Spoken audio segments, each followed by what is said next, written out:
You will be my madam forever. You will be my madam forever.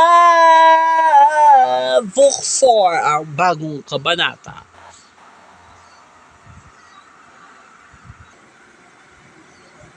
Andito ka na pala, Ayesha. Tamang-tama ang dating mo dahil pagkakandaan na natin ng mga lulutuin natin sa birthday ng iyong Kuya Reynaldo. Tara na! Dahil habang wala pa din ng mga pamangkin natin. Teka. Parang ang saya mo ngayon, Ate Amanda. Napansin ko lang. At Ate Amanda, parang ang saya mo lately. My gosh. Napapansin niyo din pala na napakasaya ko lately. Normal naman sa akin maging masaya pero sa lahat ng mga problemang nararanasan natin, kailangan natin maging masaya. Okay, always. Diba? Ganun lang naman ang buhay eh. Always be happy kung ano ang meron tayo ngayon. Diba? Tama naman ako. Okay, tama ka naman. Sabi mo nga, di ba? Tara na. Reynaldo, ang saya na ng buhay mo after a year. Ngayon malalaki ng mga anak mo, nasa college na sila. Ay, ano nararamdaman mo college ng mga anak mo? Masaya ako. Pero parang nararamdaman ko hindi pa rin matatapos yung mga problema namin ni Selena eh. Simula nung namatay sina Agatha at Karen. Pero hindi pa rin ako nabubuhay ng loob eh. Parang buhay pa silang dalawa. Huwag mo isipin nga, Reynaldo. Ano ka ba? Araw mo ngayon, birthday mo ngayon, iniisip mo na naman niya sina Carol at Agatha. Patay na sina Carol at Agatha. Huwag mo na silang isipin, di ba? Huwag mo sila intindihin. Ang intindihin mo yung araw mo ngayon. Yun ang intindihin mo ngayon, Reynaldo. Kasi yun ang masayang araw na mararanasan natin this year. Ano ka ba?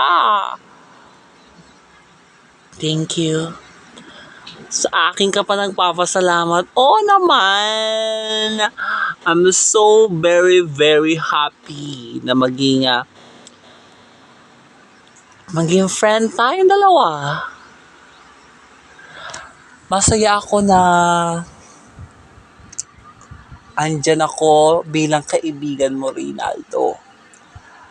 Kasi simula nung namatay na sina Carol at Agatha, naging masaya ka sa buhay ni Selena.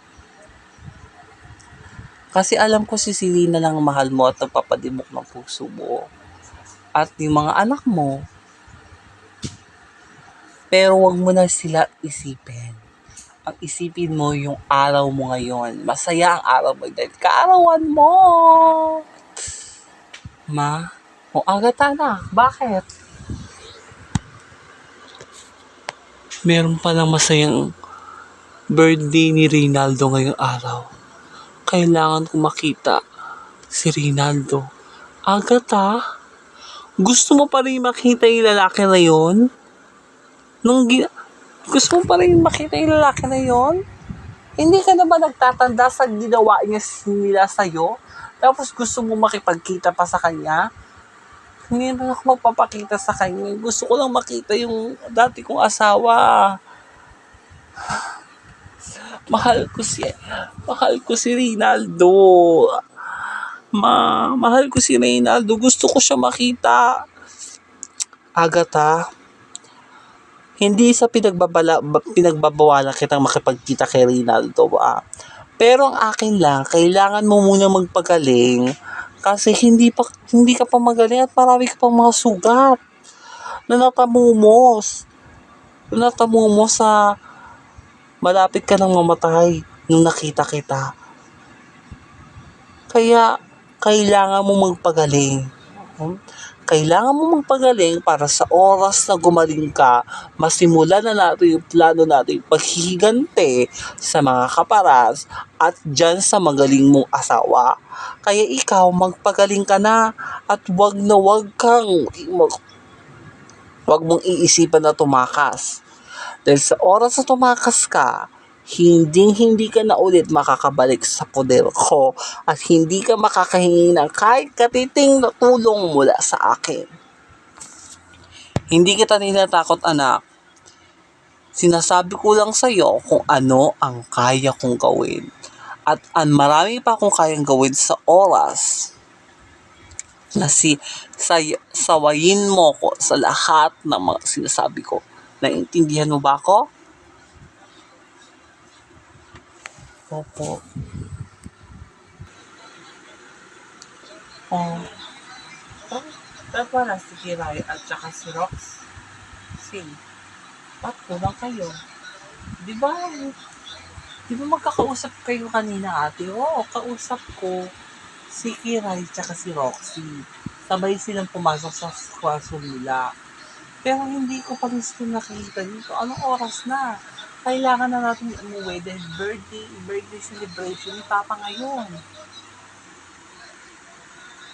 Kiray? Ay, wala na siya dito. Wala nang tao sa classroom. Wala na nga. Nasaan punta yung kapatid mo si Kiray? Kanina po umalis eh. Hindi ko alam kung saan nagpunta.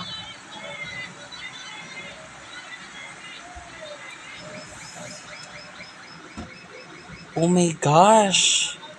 Ano kaya sasabihin ko dito kina ate? Roxy! Ate! Roxy, nasaan na si